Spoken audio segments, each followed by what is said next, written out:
Queridos míos, mi nombre es Bianca y soy la voz traductora al español del pastor Florin Antonie, pastor y doctor en teología de la Iglesia Génesis, Londres.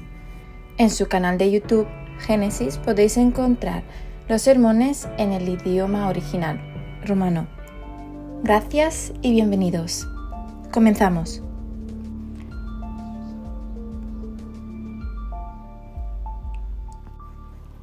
La paz sea con vosotros.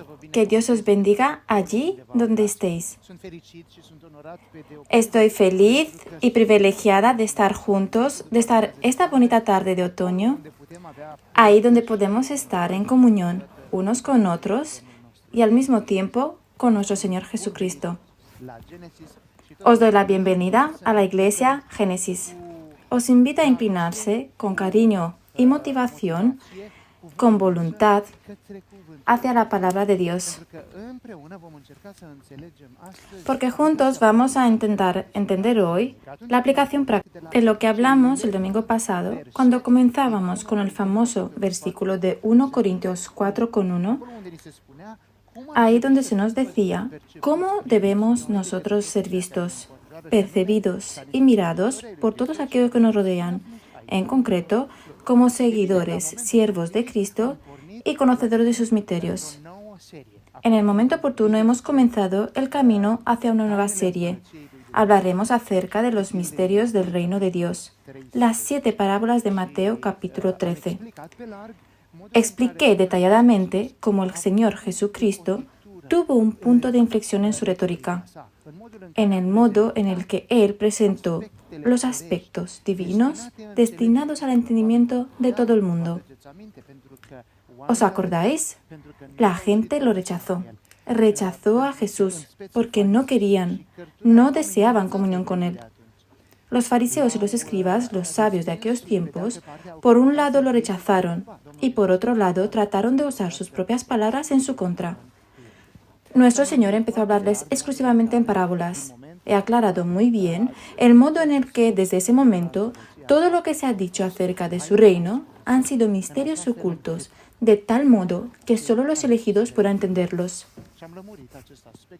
Aclaré este aspecto sobre el hecho de que las parábolas, que normalmente deberían ser mecanismos en la teoría de la comunicación, o sea, mecanismos que ayuden a entender una enseñanza, un mensaje o una teoría, esta vez nuestro Señor Jesús las usó para ocultar sus misterios. Dejé claro que estos misterios eran, en este caso, los componentes o la información sobre el reino de Dios que está por venir y que ha empezado a manifestarse al mismo tiempo que la llegada de Jesús en el mundo, bajo aquello que denominamos la mentalidad del reino, la cultura del reino en la práctica de la Iglesia. En un futuro cercano, cuando la historia termine, esta será presentada físicamente en un reino donde el rey será Jesús. Hoy hablaremos sobre la aplicación práctica. ¿Y qué podemos entender nosotros de aquí? ¿Cuáles son las trampas en las que peligra hundirse el cristianismo contemporáneo? A menos que ya esté con un pie en este barro, refiriéndome aquí a un concepto que en realidad se llama religiosidad. El título del que partimos hoy es atrevido. En concreto, el peligro de la religiosidad en tu vida de creyente, en mi vida de creyente.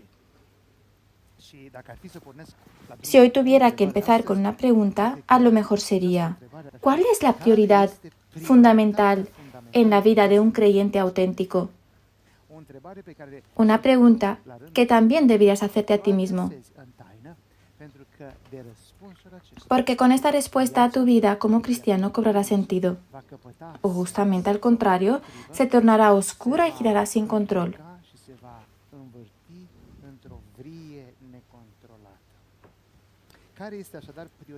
¿Cuál es entonces nuestra prioridad fundamental de cristianos auténticos, de seguidores de nuestro Señor Jesús y de siervos suyos? Tal como dijo el apóstol Pablo en 1 Corintios 4, de conocedores de sus misterios. La respuesta está, de alguna forma, en la expresión de nuestro Señor Jesús, que en Mateo capítulo 6 nos envía un consejo que atraviesa el espacio y el tiempo y todavía a día de hoy se escucha con claridad innegable. Cito, busquen primero el reino de Dios y todas estas cosas les serán añadidas. Buscad primero el reino de Dios, el reino de los cielos, nombrado en otro contexto.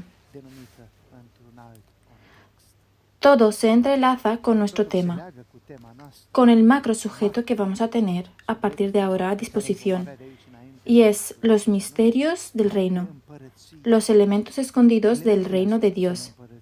Hoy arrancamos desde esta motivación activa. Buscad. Daros cuenta que, digamos, esta simbiosis de ideas, de todo lo que dice nuestro Señor Jesús, implica actividad de nuestra parte. Que busquemos, que nos esforcemos, que nos motivemos, que insistamos, que perseveremos. Así pues, primero buscar. Este término en griego, protos, no es un término que necesariamente se refiere a un orden numérico lógico. Primero, segundo, tercero, etc. Protos es un concepto que declara, define y subraya un elemento fundamental, en otras palabras, de importancia máxima. Podría denominarlo el epicentro del problema, una quintesencia, una teoría, una estrategia o un paradigma. Así pues, buscad con la certeza que el reino de Dios es el elemento fundamental de nuestras vidas. Y con el reino de Dios, en una perfecta simbiosis de ideas, hay otro concepto, su justicia. El reino y su justicia. Dikaiosune en griego, lo que en rumano se ha traducido como puro, casto, sin pecado, es más bien justicia.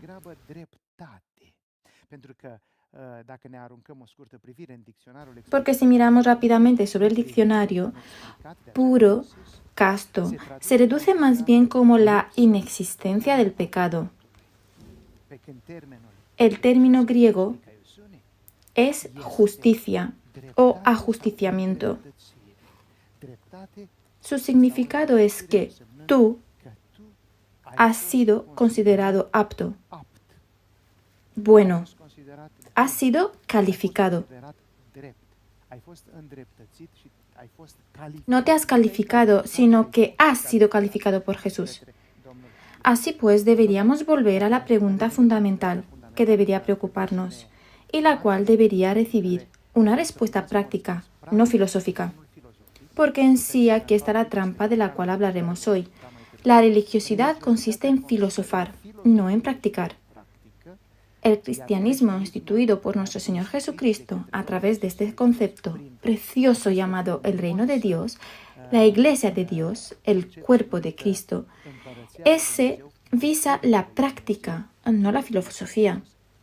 Así pues, especialmente la práctica, no la filosofía ni las teorías. Buscad primero el reino de Dios. Así pues, volviendo a nuestra pregunta, ¿cuál es la prioridad fundamental en mi vida y en la tuya? ¿Es esa religiosidad? ¿Es esa espiritualidad? ¿Es la piedad, devoción, moralidad, ética? De hecho, son conceptos con los que en cada encuentro que tengo con algunos de vosotros los recibo en preguntas. Hermano pastor, ¿cómo podemos aumentar la religiosidad o la espiritualidad o la oración, la humildad o la piedad? Muy raras veces y casi nunca se me pide que explique cómo aumentar la adhesión a la justicia.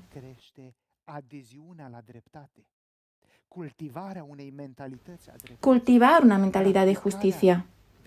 Ser justo en la vida cotidiana. Porque esta es básicamente la prioridad fundamental en nuestras vidas.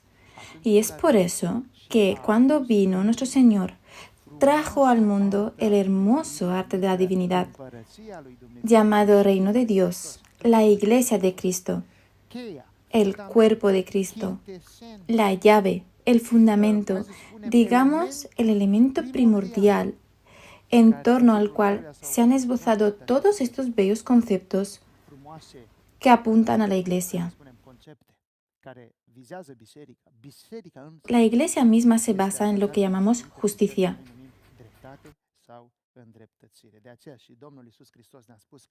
Por eso nuestro Señor Jesucristo también nos dijo: buscad ante todo la justicia y el reino de Dios, o el reino de Dios y la honestidad, o su justicia, y todo lo demás vendrá solo, o será añadido. Tenemos que aclarar desde el principio y entender una peligrosa trampa en la que tendemos a caer. Se llama religiosidad.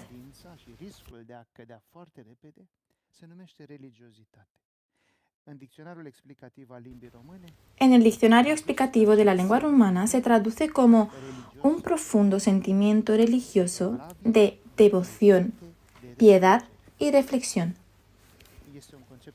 Es un concepto que viene del francés, que contiene exactamente las mismas características arriba enumeradas.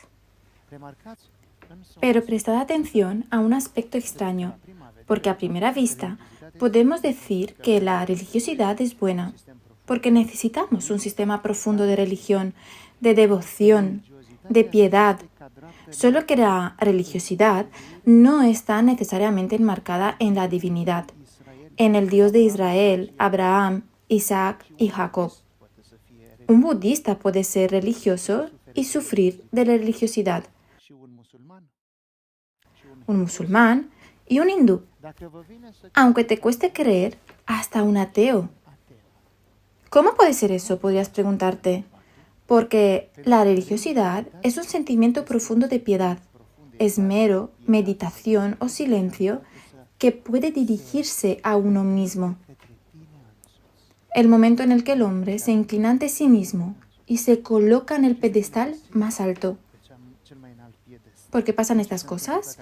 Porque seguí insistiendo en este versículo, en este bloque de versículos de capítulo 3 de Juan, comenzando con el versículo 19. Porque una vez que llegó la luz al mundo, los hombres amaron más la oscuridad. ¿Pero por qué han querido más la oscuridad? Porque sus actos eran malos. Con otras palabras, les gustaba lo que hacían. Prestad atención, pues, en la balanza de Dios, lo más importante es el resultado final, o sea, los hechos. Porque si tus hechos son malos, para nada tus intenciones son buenas. Para nada tu mente es brillante. Si finalmente todo lo que haces es reprobable. Por eso, esforzaros a seguir los pasos del Señor Jesucristo, que hizo todo lo posible y logró llevar una vida pura.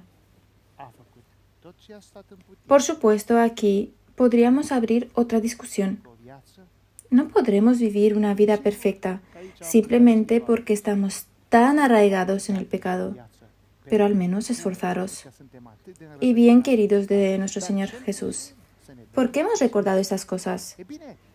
Repito, estamos en una serie de sermones en los que aclararemos pausadamente las 7 parábolas del reino, lo cual no hará más que describirles la mentalidad, la cultura, las prácticas, el nacimiento, el desarrollo, el taponamiento y lamentablemente el declive de lo que llamamos la Iglesia. Ahí discutiremos detalladamente cuáles son las prácticas reales, cuáles están en la voluntad del Señor Jesucristo, su buena voluntad, agradable y perfecta para cada uno de nosotros, para los demás, para nosotros como cuerpo del Señor de Jesucristo, en una relación perfecta entre nosotros, en relación con el mundo y cómo nos relacionamos con él. Ahora, aquí hay matices. Tenemos que mencionar una cosa de la que hablamos también el domingo pasado. el hecho de que la persecución nunca vendrá de afuera, sino de adentro. Los que llamamos nuestros seminaristas corren el mayor riesgo. Corren ese riesgo porque desafortunadamente practicarán exactamente lo que hicieron antiguamente los fariseos y los escribas.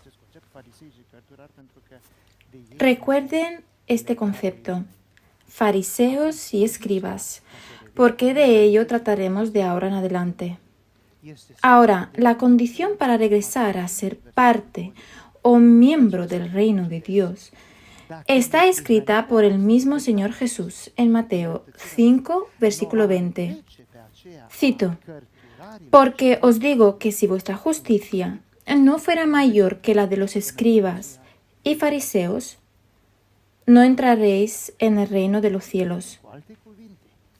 Espera, podrías preguntar, en otras palabras, la condición para ser parte del reino de Dios, la condición para ser parte de Él como piedra viva, como miembro auténtico en el cuerpo de Cristo, en su iglesia, no solo como visitante, es tener una justicia superior a los fariseos y los escribas. La respuesta es simple sí. Una pregunta adyacente que podrías hacer, ¿son también los fariseos y los escribas capaces de alguna clase de justicia? La respuesta es simple sí. Y os la explicaré. Ahora, los fariseos y los escribas existieron hace mucho tiempo. ¿Hay aún fariseos y escribas entre nosotros? Por supuesto. No casualmente nuestro Señor Jesucristo nos transmitió estos consejos con letras de ley.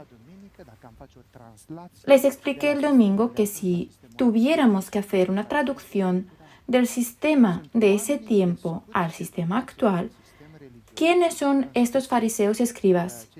Son personas criadas y educadas en un sistema religioso, en este caso los que vienen de los seminarios y que siempre temblarán cuando salga a la luz la verdad. No lo digo yo, la Biblia lo dice. Y de hecho, la práctica de la vida cotidiana lo demuestra. Aquí solo tenemos que pararnos a pensar, porque solo si echamos un vistazo en casi todo el mundo veremos que los mayores obstáculos los ponen ellos. Los comentarios más feroces y negativos también vienen de ellos. Digamos que la denigración y la persecución también vienen de ellos. ¿Qué significa esto? Que realmente no tenemos problemas con el mundo, sino con el interior de nuestro sistema. Pues sí, algo así. Así pues, volvamos a lo que hablábamos antes. El hecho de que también ellos tienen un cierto tipo de justicia a la que deberíamos prestar atención, porque de lo contrario corremos el riesgo de convertirnos en fariseos y escribas. Si le pondría un subtítulo a este sermón, lo llamaría La trampa de la religiosidad, el castillo de arena del cristianismo contemporáneo. La religiosidad, como dije antes, es esa piedad, ese profundo deseo de meditación, de religiosidad, pero que no está necesariamente conectada con Dios.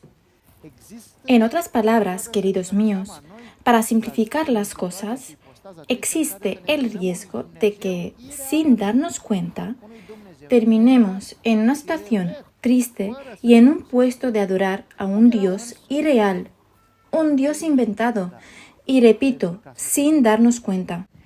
¿Cómo eran los fariseos y los escribas para cuidar de no ser como ellos?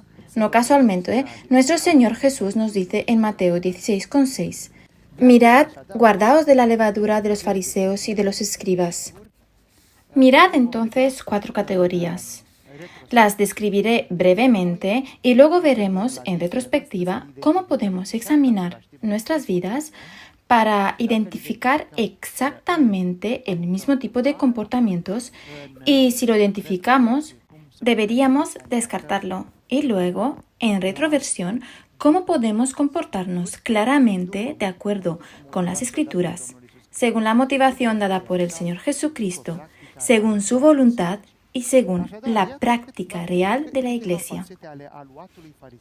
Así que aquí hay algunas facetas de la levadura de los fariseos y de los escribas que parasitan la Iglesia, y en las próximas sesiones verán a lo que me refiero.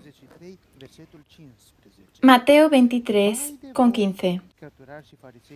Ay de vosotros, escribas y fariseos, hipócritas, porque recorren mar y tierra para hacer un prosélito, y una vez hecho, le hacéis 2 veces más hijo de la gehenna que vosotros mismos. La primera cara de este tipo de levadura de los fariseos y escribas, que describe la religiosidad actual y que encontrarás a gran escala incrustada en la Iglesia de Dios, es la que llamamos tendencia a evangelizar. El problema es que evangelizamos un evangelio propio y no el evangelio del Señor Jesús. ¿Pero cómo es eso?, podrías preguntarte. Mis queridos, porque en nosotros está la naturaleza terrenal y el pecado. Y si no velamos, existe la posibilidad de que este celo, estas ganas que tenemos por difundir el Evangelio, no sea uno por el Evangelio de nuestro Señor Jesucristo, sino por nuestro propio Evangelio, por nuestros propios deseos, para enorgullecernos o para hacernos sentir importantes. Mirad qué buen evangelista, mira qué buen misionero, mira esa persona qué bonito habla, mira qué sermones tan bonitos, mirad ese hombre cuántos frutos tiene. Y podríamos seguir.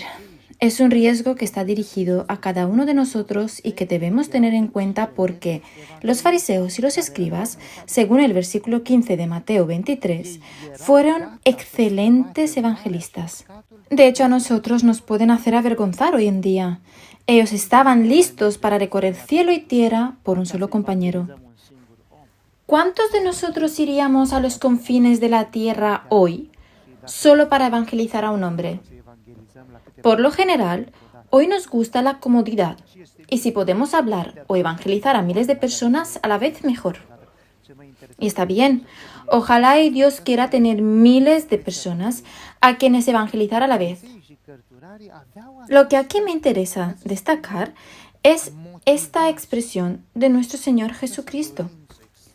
Los fariseos y los escribas tenían esa motivación, digamos, ese deseo extraordinario de evangelizar. Solo que ellos tenían 2 caras.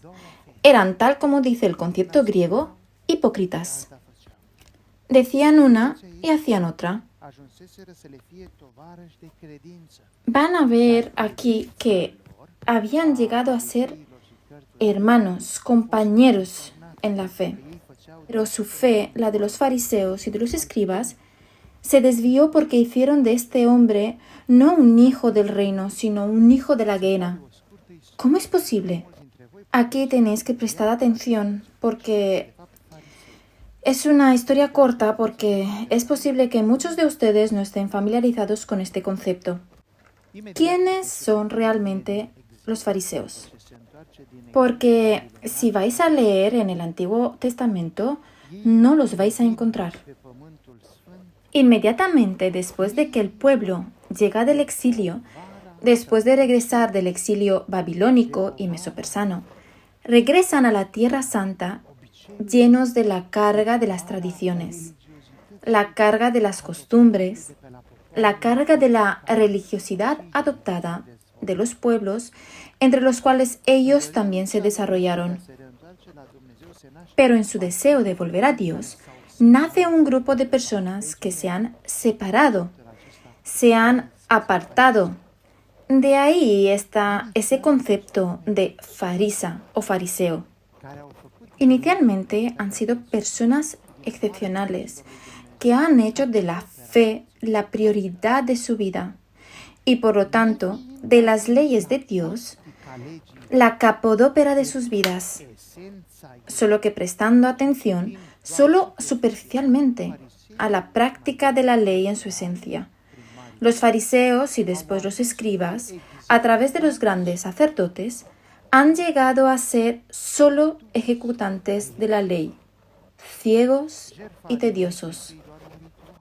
El sacrificio se ha convertido solo en un ritual para ellos. Dejó de tener ese carácter misterioso, oculto, espiritual, y se convirtió solo en un mero ritual. Voy a la iglesia, vuelvo de la iglesia. Voy a la iglesia otra vez, vuelvo otra vez.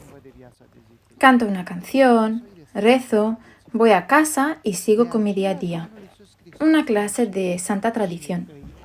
Por eso, el Señor Jesucristo les explica el siguiente aspecto. Fariseos y escribas, realmente cuidan, guardan, conocen, obedecen la ley y lo hacen bien respetándola, solo que la practican mecánicamente. Misericordia necesito y no sacrificio. Por eso les dijo, id y aprender lo que significa misericordia quiero y no sacrificio. Si se hubiera visto al Señor Jesús hablando en ese momento, en hebreo, misericordia hubiese sido bondad. De hecho, el texto que cita del Antiguo Testamento es buena voluntad y no sacrificio. En otras palabras, ofrecieron sacrificios, guardaron el Sabbat, trajeron diezmos, pero lo hicieron mecánicamente y llegaron a convertir la ley de Dios en una ley personal, la verdadera religión de Dios en una religiosidad humana, en la que reverenciaban el nombre de Dios, pero lo hacían para sí mismos, para engrandecerse o, por qué no, reverenciar a otras personas. Entonces, fueron evangelistas por su voluntad, pero fueron falsos evangelistas por su motivación, porque su deseo era encontrar su propia satisfacción y no la satisfacción de Dios. Como prueba tenemos que el resultado no fue un buen fruto traído en el granero de Dios. Y como podemos ver aquí, era un hijo del infierno. Era fruto para la gehenna, para Satanás. Así pues, número 1. Los fariseos y los escribas son evangelistas, pero no evangelizan tal como Dios lo ha pedido. Vais a ver un poco más tarde cómo tiene que hacerse. Si también caes en este problema del deseo de demostrar tu devoción frente a la gente, pero para destacar, presta atención porque te van a poner delante del juez supremo. Siempre que desees expandir los evangelios, pregúntate, ¿por qué lo hago? ¿Cuál es mi motivación? ¿Y por qué? Debería darle atención e importancia a Dios, no a mí. Pregúntate siempre, ¿qué es lo que te motivó, por ejemplo, para ir a cantar una canción? ¿Te motivó Dios? ¿La difusión del Evangelio y la imagen buena, agradable y perfecta de Dios? ¿O querías destacar? Antes de rezar en voz alta en la iglesia, pregúntate, ¿por qué lo quiero hacer? ¿Por qué querías hacerlo? ¿Para darle gloria a Dios? ¿Para destacar? ¿O por qué? Y los ejemplos podrían continuar. Así que, número 1. Tengan cuidado de que tanto los fariseos como los escribas fueron evangelistas. Número 2. Ellos, los fariseos y los escribas, eran extremadamente escrupulosos en guardar la ley. Cumplieron las leyes ad literam, pero la cumplieron mecánicamente. Y, como os dije antes, el Señor Jesucristo les dijo de nuevo, ¡ay de vosotros, escribas y fariseos, hipócritas! ¿Veis? Tienen dos caras, son hipócritas. Por un lado obedecían las leyes de Dios, pero por otro lado las cumplían para destacar ellos mismos, no Dios, para que los demás los vieran y los elogiaran. Mirad qué es lo que dice el texto. Porque vosotros dais diezmas de hierbabuena, eneldo, comino, y dejáis sin hacer las cosas más importantes de la ley, que son la justicia, la misericordia y la fidelidad. Estas son las que tenéis que hacer y no dejarlas apartadas. ¿Os dais cuenta? Repito, aquí hay una palabra clave. Debes hacer estas cosas, es decir, practicar justicia, misericordia y fidelidad, pero tampoco dejar a las demás sin hacer. Mucha gente pregunta si es bueno dar diezmo. No solo es bueno, es nuestra obligación. Pero si tu diezmo es entregado a la iglesia para comprar tu justicia o lavar tus pecados, no tiene valor.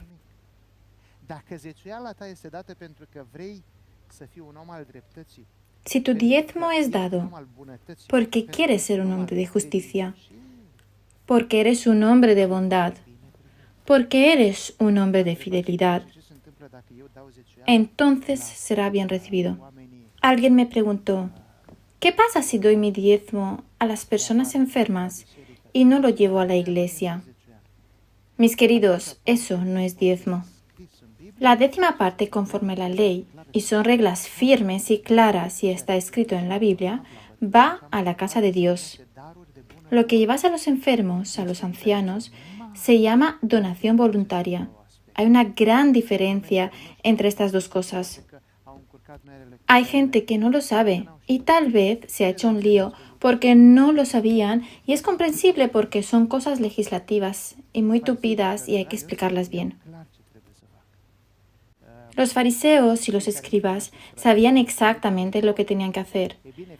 Si, por ejemplo, un dato curioso, enfrente de su casa encontraban un mechón de menta y veían que hay 15 ramitas de esa menta, se llevaban media ramita al templo para asegurarse que incluso de esa menta daban el diezmo.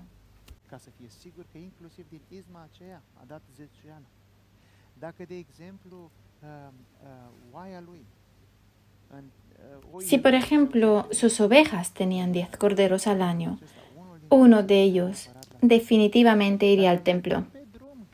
Si iban caminando y encontraban una libra, definitivamente irían y llevarían 10 peniques al templo para estar limpio.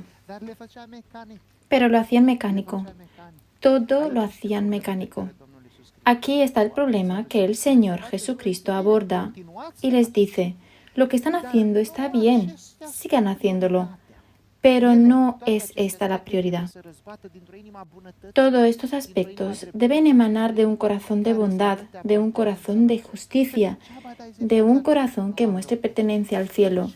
En vano diezmas si eres un hombre de maldad. En vano diezmas si peleas, discutes con tu esposa todos los días. Diezmas en vano si pegas a tus hijos por todo tipo de razones. De nada sirve diezmar si eres santo y cantas extraordinariamente aquí en la iglesia, pero en casa solo ves pornografía y ves todos los videochats. En vano eres el primero en rezar y das diezmos en la iglesia si no sabes cómo meterte más rápido una tuerca o un tornillo en el bolsillo cuando vas a trabajar porque lo necesitas en casa. De modo que tu escrupulosidad en hacer cumplir la ley debe ser duplicada por un corazón de bondad. Repito, primero hemos hablado de los evangelistas. Hablamos en el número 2 sobre la escrupulosidad que se encontraba plenamente en los fariseos y escribas, solo que eran elementos mecánicos que no se encontraban de forma natural en su mentalidad. Número 3, estas personas eran personas de investigación. Conocían las escrituras, conocían e investigaban las leyes. De hecho, se les llama a los hombres que cogieron las llaves del reino, del conocimiento. Pero debido a que estaban tan enamorados, ensimismados de ellos mismos y no de Dios, empezaron a mirar sus propias reglas, construyeron sus propias reglas, se convirtieron en hipócritas, inventaron una serie de leyes y se alejaron de los aspectos más bellos del carácter divino. Ahí fue cuando les dijo, quiero misericordia y no sacrificio. Quiero bondad y no sacrificio. Ay de vosotros por apoderaros de las claves del conocimiento. Ni entran, ni dejan entrar, y les impiden a los demás la entrada. Cuando escucharon esto, nos dice Lucas, presten mucha atención aquí, comenzaron a perseguir a nuestro Señor Jesús y a intentar hacerle hablar de muchas cosas, someterlo para que pudieran usar sus palabras en su contra y de alguna manera captar una palabra equivocada de su boca para poder condenarlo. ¿Hay aún semejantes personas hoy en día? Por supuesto. ¿Quiénes son los fariseos y escribas? Os lo expliqué en varias ocasiones. Lamentablemente para ellos y para nosotros son nuestros seminaristas. Los amamos, los honramos. No quiere decir que todos sean afectados. No pensemos ni de lejos en cosas irracionales. Pero cuando fueron a los seminarios asumieron también este riesgo del que habla la Biblia. El riesgo de que algunos de ellos, o quizás muchos de ellos, sean parte de los que traerán las irregularidades. No casualmente pasó esto y no casualmente pasará. ¿De dónde lo sé? Vais a verlo en las 7 parábolas que os voy a explicar. Ellos están presentes en todos los aspectos claves, no para elevar, sino para derrumbar, derivar. ¿Cómo los vais a reconocer? No van a tener ni el deseo ni la intención de promulgar los evangelios. Ellos siempre van a predicar y hablar de fulanito y menganito de una manera negativa, pero no predicarán a Cristo. Perderán un tiempo valioso con la crítica, perderán un tiempo valioso con elogios a ellos mismos, perderán un tiempo valioso culpando a los demás. Tiempo que debería haberse puesto en la difusión del verdadero evangelio, el evangelio de nuestro Señor Jesucristo. Intentarán captar una palabra, especular sobre un error. Intentarán especular sobre un error para culpar a los demás, como si los demás no estuvieran también destinados a cometer errores. No es casualidad que el Espíritu Santo nos ha caracterizado todas estas cosas para que las reconozcamos y cada vez que las veamos las evitemos. ¿Por qué? Porque de lo contrario caeremos en la trampa de la religiosidad. Estas personas son de hecho religiosas, pero no creyentes centrados en nuestro Señor Jesucristo. Ellos practican la teología de los candados cerrados.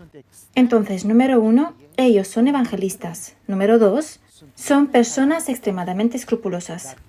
Número 3, son personas que tienen conocimiento, pero su conocimiento es la teología del candado cerrado, de las puertas cerradas. Número 4, aunque no lo crean, participan en las oraciones.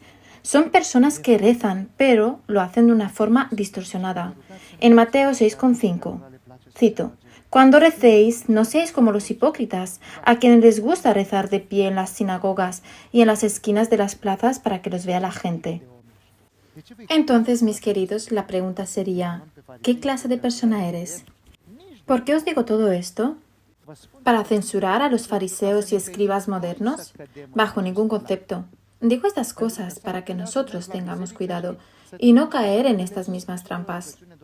Puede ser que vayas a la iglesia y te tiente la serpiente para decir una oración solo para que te vea una hermana, un hermano, el pastor, el diácono o el presbítero. Queridos míos, con toda la responsabilidad y mi amor os digo, no hagáis eso. Porque una oración pronunciada con un corazón malvado está escrito. La oración de los impios es una abominación ante Dios. Si lees en hebreo este concepto, sonaría aún peor. Es algo que hace que a Dios le dé una sensación de vómito. Esa repugnancia es un concepto aún peor y más difícil. Así de difícil es para el Señor cuando escucha una oración que proviene de un hipócrita. ¿Por qué os lo digo? No para culpar a los fariseos y escribas, sino para aprender de sus errores y para que nos mantengamos alejados y seamos diferentes. Así pues, número 1, ser evangelistas inconformistas, intentar evangelizar con nuestro propio evangelio. Un grave error. Número 2, una escrupulosidad, pero para nuestras propias leyes, no por la ley de Cristo. Número 3, la manifestación y difusión de una teología de candados cerrados. Número 4, oraciones que nos hacen destacar a nosotros y no a Dios. Estas son las 4 grandes áreas o trampas que parasitan en nuestros días a todo creyente que no está pendiente, que no vela, que no quiere una vida verdaderamente devota. Ha pasado antes y también pasará ahora. Pero ¿por qué lo hicieron los fariseos y los escribas? Podrías preguntarte tú. ¿No tuvieron miedo?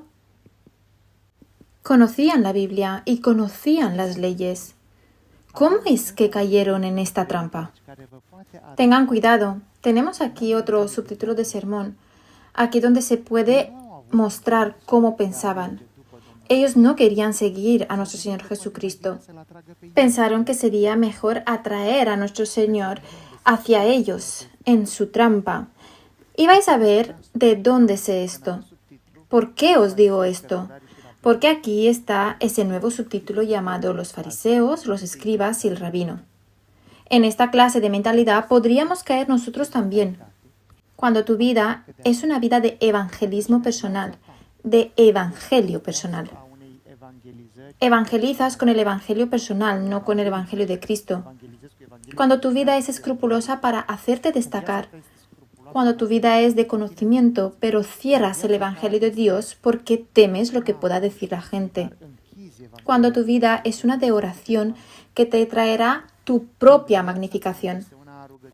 Que sepas que tu mentalidad será distorsionada y en lugar del arrepentimiento buscarás atraer al Señor Jesús de tu lado, pero para justificarte a ti mismo. Tal como nos dicen en la Biblia sobre ese maestro de la ley que buscó justificarse ante nuestro Señor Jesús. Entonces, en este subtítulo, el de una mentalidad de hilar, diría, los fariseos, los escribas y el rabino, presten atención a un versículo interesante. Juan 3, versículo 1. Entre los fariseos había un hombre llamado Nicodemo, gobernante de los judíos. Vino al Señor Jesús por la noche y le dijo, Maestro, sabemos que eres un maestro de Dios, porque nadie puede hacer los milagros que tú haces si no está Dios con él. Muy interesante este aspecto. Y veréis que de repente Jesús, nuestro Señor, cambia el contexto. Pero tenéis que mirar atentamente la escena. Viene el jefe, diría el rabino de los rabinos de esa época, el maestro de maestro, y verán que nuestro Señor Jesucristo reconoce el rango de este. ¿Cómo puedes tú, maestro de maestro, no saber estas cosas? Este hombre viene y le hace una pregunta, de hecho se la lanza, le hace una pregunta implícita. En las teorías de la comunicación existen estas preguntas explícitas e implícitas. ¿Qué es una pregunta implícita? Significa que en realidad no haces esa pregunta y dejas que se entienda por lo que dices, que quieres saber una determinada cosa. Os doy un ejemplo para explicarme. Digamos que eres un cultivador de ciruelas y tienes un huerto muy cuidado con unas ciruelas extraordinariamente grandes y hermosas. Y en cierto momento pasa un hombre frente a la entrada de tu patio, de tu huerto, se detiene y repentinamente, aunque nunca te ha hablado antes, viene y te dice lo siguiente. Estaba pensando, ¿cómo serían tus ciruelas en comparación con las ciruelas que compré en la tienda ayer? Y ya está. Tú te diste cuenta de inmediato que aunque no te preguntó de ninguna manera directa, lo que él quería decir es, ¿por qué no me das unas ciruelas de tu huerto para poder compararlas con las que compré ayer en la tienda? Me explico. Nicodemo igual, pero en realidad, mire su pregunta implícita aquí. Maestro, sabemos que eres un hombre que viene de Dios. Por cierto, ¿veis que ellos no se pueden quitar la culpa? Cuando intentaron atraparlo, ellos sabían quién era nuestro Señor Jesucristo. Estas personas conocían las Escrituras, estas personas conocían la Biblia, pero no lo quisieron. ¿Pero por qué no lo quisieron? Pues porque no estaba conforme con su nuevo estilo. Si lo hubieran recibido entre ellos, eso es lo que Nicodemo está intentando hacer aquí, lo estaba invitando entre ellos.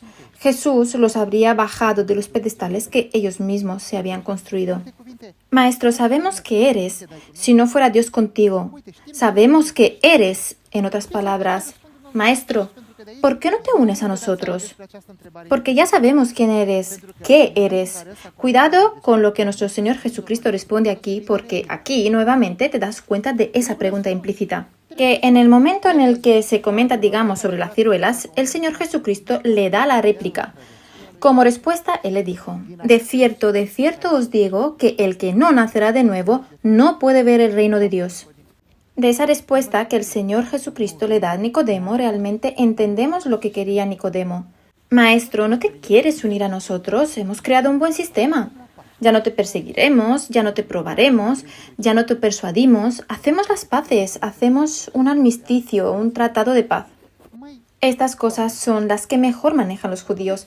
Se vuelven hermanos contigo hasta que te quitan todo y luego te dejan en paz. Podría haber dicho, Señor Jesús, ¿no vienes con nosotros? Y el Señor le contestó, de cierto os digo, que el que no naciere de nuevo no puede ver el reino de Dios. En otras palabras, Nicodemo, hasta que tú no naces de nuevo, y luego explica lo que es ese nacimiento de nuevo, prácticamente una renovación total de la mente. Nicodemo, hasta que tú no renuevas tu mente, tú no puedes entender lo que yo hago. Tú no me puedes llamar para que vaya contigo. No puedes venir a mí de una forma mecánica. Hasta que tu mente no entienda, no me puedes llamar para hacer no sé qué. Tú debes practicar. Tú debes nacer de nuevo. Para hacer esas cosas, tienes que aprender la cultura del reino de Dios. ¿Y qué es una cultura?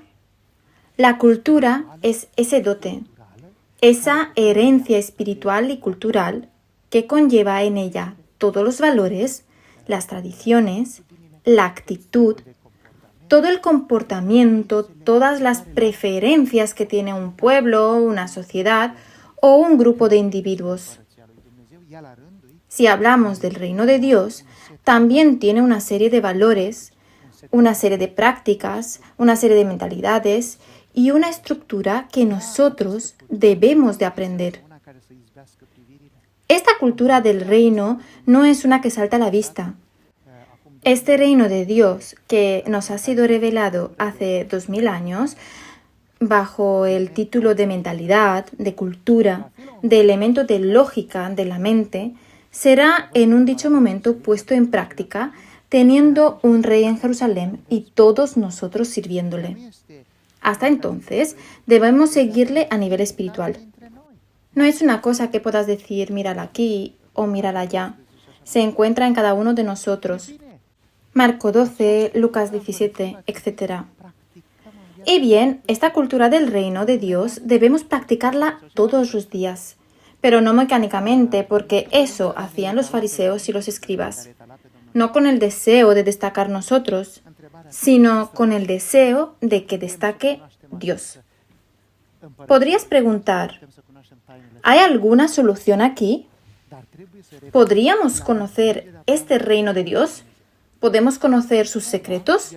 Claro que sí, pero tenemos que volver a entender el plan inicial de Dios. Y su plan y deseo podríamos encontrarlo en una expresión del apóstol Jacobo que nos lo dejó muy a mano.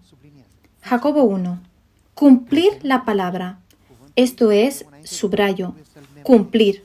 Para poder cumplir la palabra de Dios, primero de todo, tienes que memorizar, aprenderla, porque no puedes cumplir algo que no sabes o que desconoces. Pero lo tienes que cumplir todos los días, en cualquier contexto, incluso cuando nadie te ve, incluso cuando no eres el centro de atención. Y vuelvo al versículo.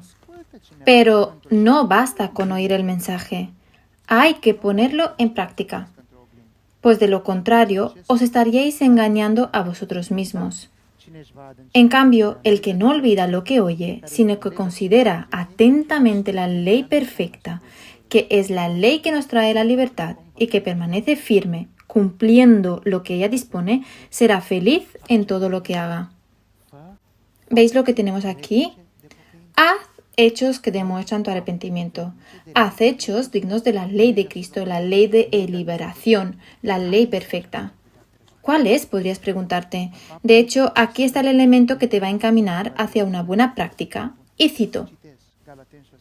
Gálatas capítulo 6, versículo 1-2. Llevad unos a otros las cargas, y así cumplirán la ley de Cristo. Si alguien es sorprendido en pecado, ustedes que son espirituales deben restaurarlo. Este es el elemento fundamental en el reino de Dios. Nosotros vivimos por los demás, no para nosotros mismos. Cada miembro del cuerpo de Cristo vive para los demás, no para sí mismo. Elevan a los demás, no a sí mismo, porque a la vez ellos mismos serán elevados por otros. Volvemos a los 4 puntos anteriores que los fariseos también los practicaban, pero los practicaban erróneamente.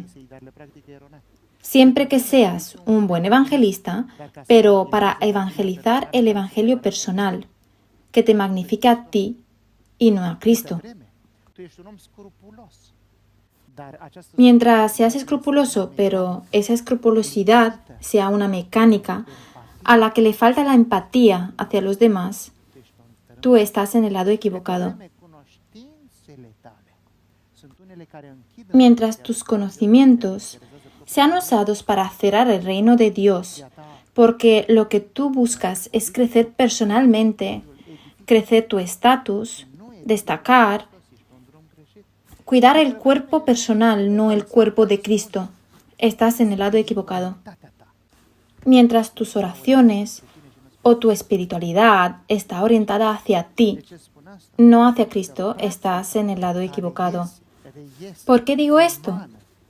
Porque la práctica que surge, sale, emana y se expresa de la mentalidad de un auténtico creyente es cumplir la ley de Cristo. Llevad las cargas unos a otros. Después, número 2, es ser sal y luz. Una ciudad que se coloca en la cima de una montaña no puede permanecer oculta.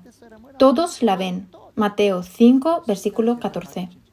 Todos los que te ven, como dice en Mateo 5, todos los que te ven deben ver en ti a un verdadero creyente y para ellos ser una luz. No se enciende una luz para ponerla debajo de un almud, un lugar oculto, sino se enciende y se deja que brille para todos los que están en casa.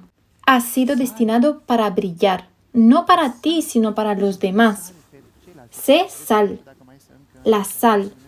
Tú tienes que ser sal para los demás. Hay un sermón, no sé si todavía está en internet, se llama El Pacto de la Sal. Si no lo puedes encontrar, puedo reanudarlo y explicarlo. Dios ha hecho un pacto con nosotros, un pacto por el cual seríamos sus ayudantes. De hecho, allí hay un gran mandamiento en Mateo 28,19. Por tanto, id y hacer discípulos en todas las naciones, bautizándolos en el nombre del Padre, del Hijo y del Espíritu Santo, enseñándoles que guarden todas las cosas que os he mandado.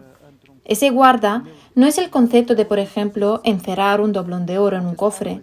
Tengo una moneda de oro y la guardo para que los ladrones no me la roben.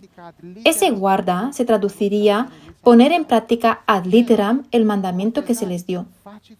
Por eso dice, bautizad, haced discípulos, pero enseñadles a guardar, a poner en práctica. Bueno, ¿cómo puedes enseñarles a ponerlo en práctica si tú no conoces la práctica?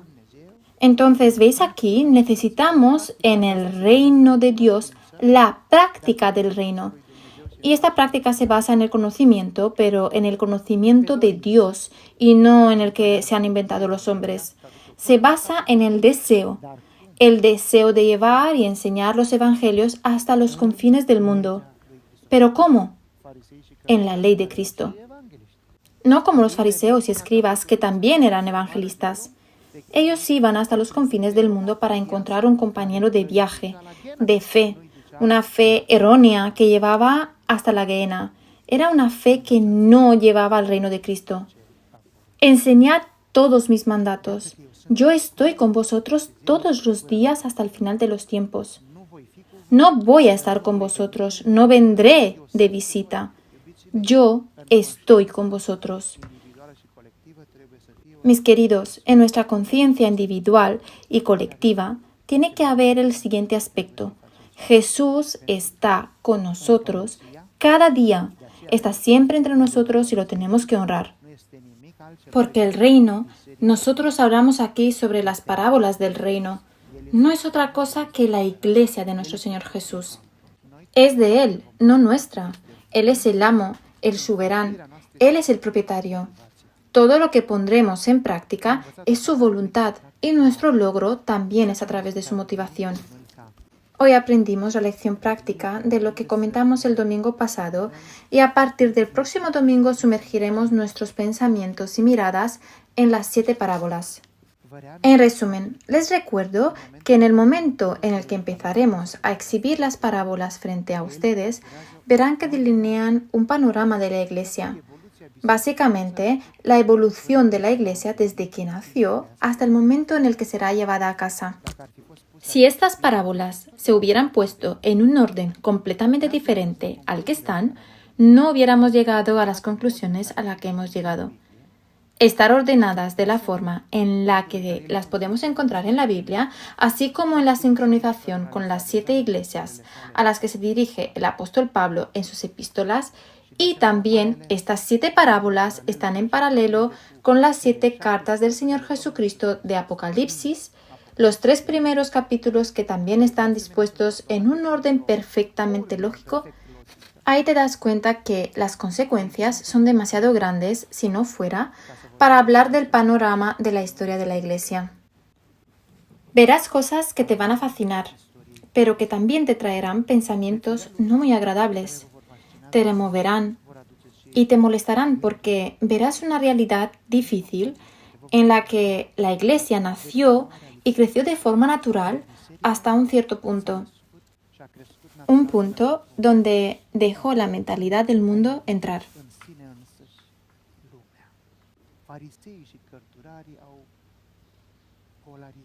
Los fariseos y los escribas la polarizaron. Los fariseos y los escribas de entonces, los fariseos y los escribas de hoy, la dividieron entre ellos, echando a suerte sus posesiones. La llevaron a la decadencia y vais a ver qué pasará cuando termine este panorama.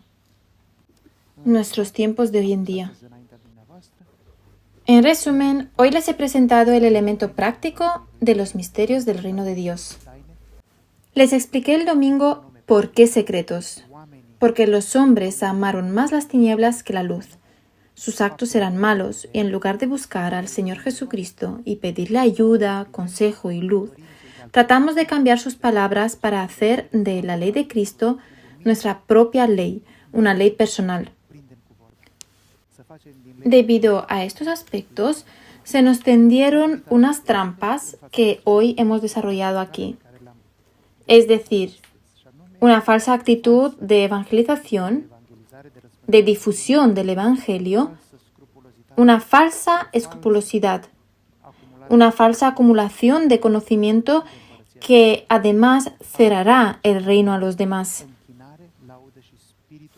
Una participación falsa en la adoración, alabanza y espiritualidad a través de la oración y la adoración directa a Dios. Nosotros deberíamos ser diferentes. Y concluyo como comenzamos. Debemos ser como dijo el apóstol Pablo. Cito: así es como debemos ser vistos, percibidos y mirados nosotros como verdaderos servidores de Cristo y como hábiles administradores, maestros de sus misterios. ¿Qué es lo que se requiere de los administradores? Que cada uno se encuentre concienciado en la obra que se le ha confiado. Que Dios os bendiga. La bun sfârșit și această predică. Îți mulțumim pentru că a fost densă și au fost informații prețioase. Ajută-ne să le punem în practică, Doamne.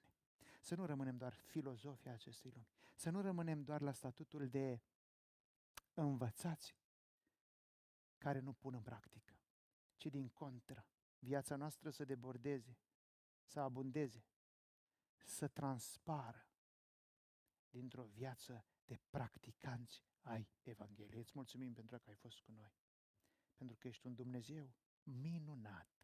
Îți mulțumim, Doamne Iisuse și Duhul Sfânt, pentru că sunteți cu noi până la sfârșitul veacului. Amen.